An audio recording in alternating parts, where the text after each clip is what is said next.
by your fabulous city to update your historic preservation plan. And we're really excited to, this is such a great town that we are super excited to be able to listen to what you all want from your historic preservation plan and to incorporate that into the next chapter. We know that the original historic preservation plan really addressed like the origination story of Boulder City, right? Those first decades. And so what our plan is that now you all have been here for so long that you have more chapters than just your origination story.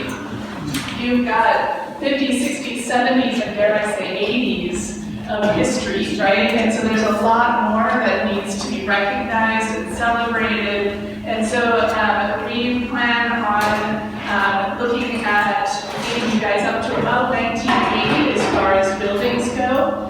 The national standard is 50 years for a historic structure, and that puts us at 1970 now. But we think that going like 10 years beyond that gives your plan a lot more longevity. So we plan to go up to 1980 and address concerns around that era of architecture too. So it gets into postmodernism, no matter how you feel about it. So the process for all of this is that you all are on a bit of a express route. This will all be completed by the end of July, and we will be tired, but we'll all have done a lot of work together. And so this tonight is not the last meeting, it is the first meeting for you all, and we will have other meetings in the future.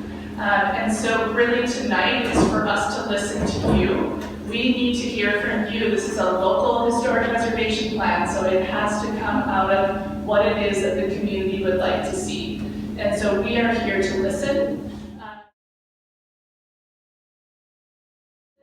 And then after this meeting, we will start pulling ideas together, and then we'll be back. There's a flyer here on April 23rd for a follow-up meeting with you all.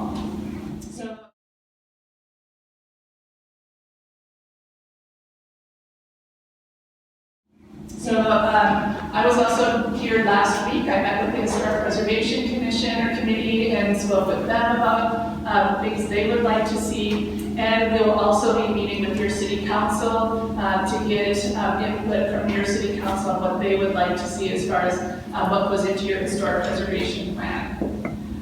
So as I said, about 1 month from now, April 23rd, we'll have our second meeting, and we'll come back to you with what we've heard from all of our gathering and kind of check in on kind of where we are at so that we can get your input to make sure we're on the right track.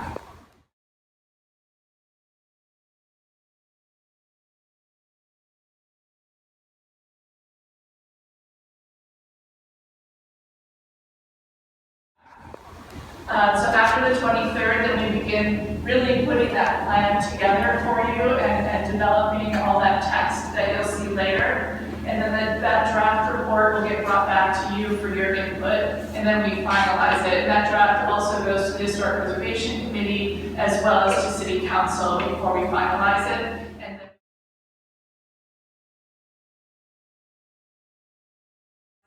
And then we'll have a final draft by the end of July. So there are a couple other, tonight we're really going to be talking about that historic preservation plan piece. There's a couple more things that we are doing for the Boulder City as part of this project. We are, as many of you probably know, Boulder City recently got the Certified Local Government status through the State Historic Preservation Office, or SHPO. And so we're going to be putting together a plan to make sure that the city can make the most of that status and really use that to do some really great things here in Boulder City.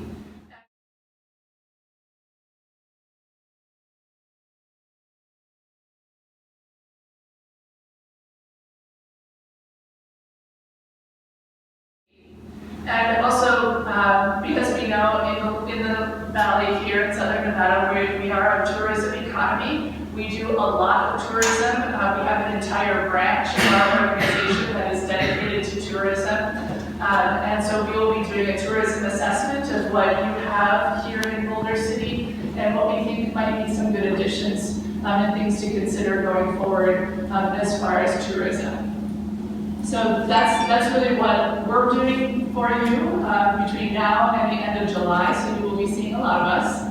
But tonight's plan is you're already in 4 groups, and we want to have some discussions on different topics. I'm a huge fan. I used to be a university professor at UNLV, and my students hated me for this too, but I love group work. So I got to do group work, and because we want to make sure that not everybody feels comfortable speaking in large groups, and so we think breaking folks down into smaller groups gives everybody a chance to have more conversations about about historic preservation. So these groups are for you to tell us what you want. Our staff is here and will provide you some initial comments and guide you through some conversation, but we're really here to listen to you. This is part of our data gathering. So you will have about 15 minutes at each table to have these conversations, and then we will ask you to switch tables, and we will go clockwise so that we don't get all, let's just go clockwise. We won't have people like switch like this, right? And then go to the next table, and then another 15-minute discussion. So you will reach every table here tonight, so you'll get all 4 topics. And then at the end, your moderator will come up here and summarize what they heard from the 4 different groups. You can see it there. And then hopefully at the end, after all the moderators speak, and then there'll be a couple of minutes at the end for a few last questions and any comments and any corrections for things we may have misheard or gotten wrong. When we leave, we've got a good set of comments from you all. So with that, I just want to introduce our staff. Here we have, over in this corner over here, we have Susie Van Ness. Susie is our deputy director, but also she runs our branch of heritage tourism for Nevada Preservation. She runs our home history event and everything else that tourism does in the year. Back here we have Mariana Ruiz. She is our architectural historian, and she does a lot of our fee-for-service work. She and I will be writing up the preservation plan. And then over in this corner we have Rosie Ladard. And Rosie does heritage tourism, but she also runs our neighborhood designation campaigns. So we work with neighborhoods to get districts designated as a grassroots effort, and Rosie heads up most of that effort for us. We've gotten 3 done, and we are starting Biltmore Bungalows, which is a 1941 neighborhood in Las Vegas this summer, so we're super excited. And then we also have Christopher Phobes back in the corner, and Christopher is one of our amazing volunteers, and he is going to be running the clock for us to make sure that we all kind of stay on time, and he'll be letting us know when we have 5 minutes left in the group and when it is time to change. And my name is Heidi Swink, as I said, and I will be running this table right over here. And just to give you a little bit of I forgot to do one part. Susie's doing a discussion on heritage tourism. Mariana is doing a discussion on historic preservation committees and how they're structured. Rosie is doing a discussion on historic designation and how that looks in ordinances and how you would like it to look. And I'm leading a conversation on what is historic preservation. So I have to turn my page, and I don't know, it's like getting way off track. So each of us is knowledgeable in our own areas, but there may be questions that you ask that we will not be able to answer, in which case we will be sure to get the answers to Mr. Mays over here and send out to any email addresses we have. We'll get you those answers in case we can't answer them tonight.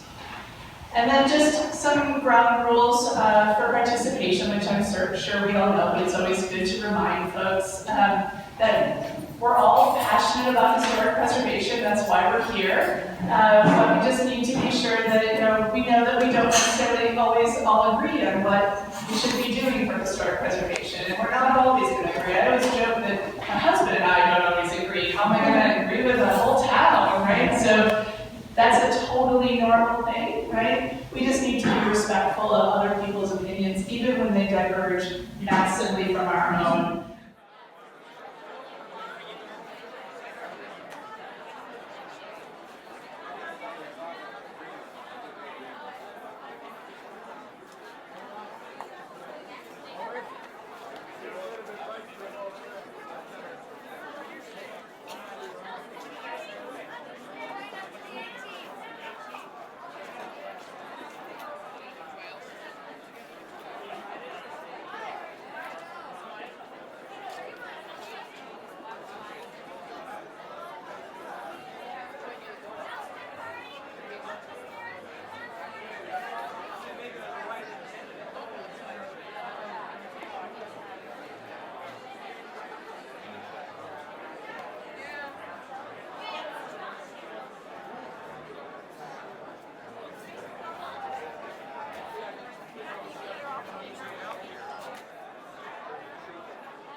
This isn't a conversation about what we maybe like, although it is a conversation about what we like aesthetically. It's not primarily a conversation about what we like aesthetically. It's about what these chapters reveal time by time. And I thought what was interesting is that we're here tonight as present day in 2020, but we're building a plan to ask questions in the future about our past. So that was really cool, and what I thought is even though that there were differing opinions and a lot of great points about the size and scale, and concerns about the scale of Boulder City and how that impacts how we might tabulate homeowner votes, right, because of it being so small. That was really great points. But what we all agreed on, so there was a very fierce conversation, lively conversation about that. However, what we all agreed on was that it was worthy of the question, which is what the beginning of the designation process is. So I thought that was really great.